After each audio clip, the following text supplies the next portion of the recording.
y a 5 mois environ, et précisément le 20 février 2022, s'ouvrait l'exposition diptyque Art du Bénin, de la restitution à la révélation.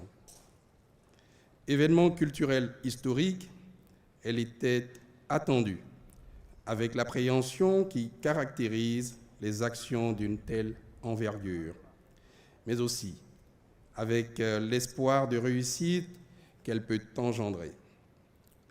Le 22 mai 2022, dépassant les prévisions les plus optimistes, l'exposition se fermait avec les regrets pour ceux qui n'avaient pas été de la fête, que ces portes fussent closes aussitôt. Nous savions que nos artistes ont une force de création, une esthétique issue d'un savoir-faire séculaire, mais nous étions réservés par rapport au succès qu'ils peuvent avoir à l'interne, car au Bénin, l'œuvre d'art, généralement exposée dans les lieux huppés et presque inaccessible au grand public, a souvent été perçue comme inabordable. Aujourd'hui, comme promis par le gouvernement et son chef, ces portes de nouveau sont ouvertes. En effet, l'engouement des Béninois qui, tous les jours, se pressaient dans les travées du palais de la Marina pour découvrir leur patrimoine et le génie de leurs artistes, les échos à l'international de l'événement, avec près de 200 000 entrées en 40 jours, ont rendu nécessaire l'intérêt et le plaisir de cette deuxième phase. Il s'agit notamment de donner à nos compatriotes de la diaspora, connectés à cette actualité, l'opportunité de profiter de ces œuvres à la faveur des vacances estivales. Mais il s'agit aussi d'offrir à nos hôtes et personnalités, spécialistes et experts venus d'Afrique et du monde, le plaisir et l'avantage de partager la visite de ces trésors afin de toucher du doigt la réalité de la vision que le Bénin se donne le défi de développer avec méthode depuis quelques années dans le secteur de la culture et des arts. Distingués invités, mesdames et messieurs, l'expérience en cours a pulvérisé tous les paradigmes, nous révélant à nous-mêmes nos potentialités et révélant au monde la consommation à la limite passionnelle de nos produits culturels.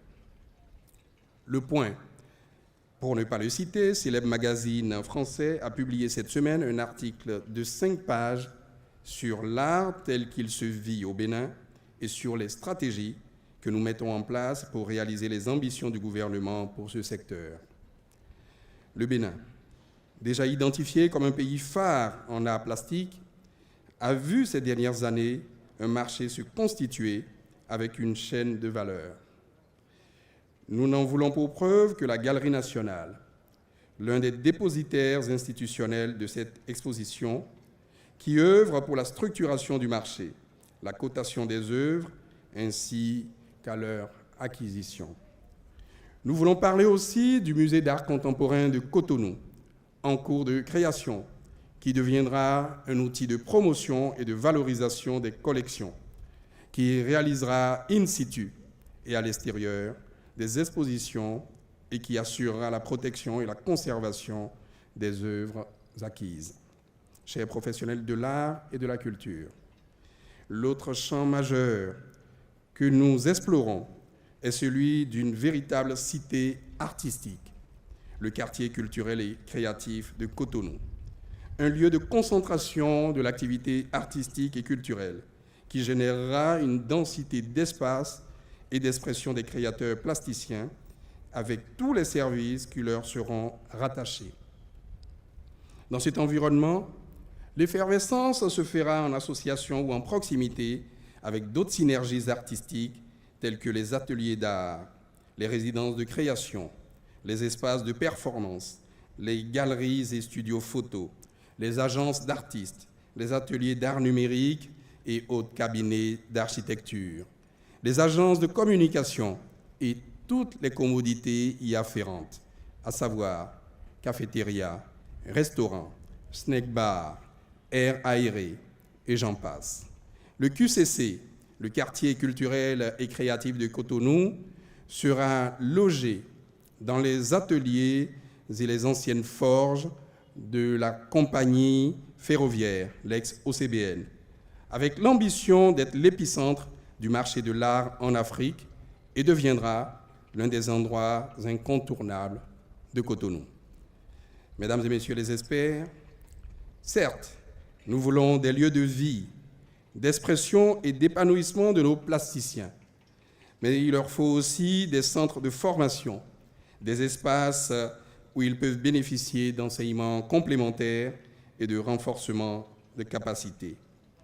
C'est l'autre chantier sur lequel travaille le gouvernement à travers le ministère du Tourisme, de la Culture et des Arts, avec la création imminente du Centre pluridisciplinaire des arts. Qu'il soit visuel ou vivant, tous les arts seront pris en compte par ce nouveau cadre réglementaire d'instruction et de formation aux différents métiers du sous-secteur. C'est dire que tout a été prévu pour que le Bénin, à travers l'écosystème qui sera mis en place autour du marché de l'art, révèle et développe chez ses enfants leurs capacités afin de générer à la longue une économie et des emplois susceptibles d'impacter durablement le produit intérieur brut.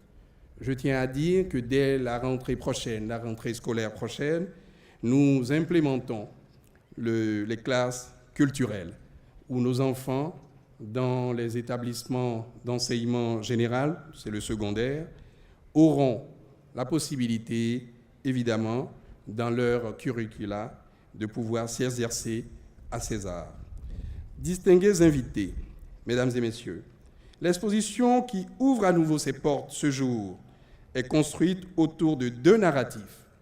Celui patrimonial qui raconte l'un des épisodes marquants de l'histoire du royaume du Dahomey dans ses rapports avec la France, et celui contemporain qui explore les nouvelles esthétiques nées des rencontres des créateurs d'aujourd'hui avec le monde. On dit que l'œuvre d'art est comme une source d'eau. Rien qu'à la contemplant, elle nous rafraîchit d'avance. En la buvant, elle nous offre du plaisir. En la laissant nous pénétrer, elle nous embarque vers la félicité. Une félicité qui, selon certains, est l'état de grâce qu'on savoure quand on est dans la plénitude jubilatoire. Je voudrais donc vous inviter à cette jubilation. Je vous invite alors tous à la fête avec nos créateurs.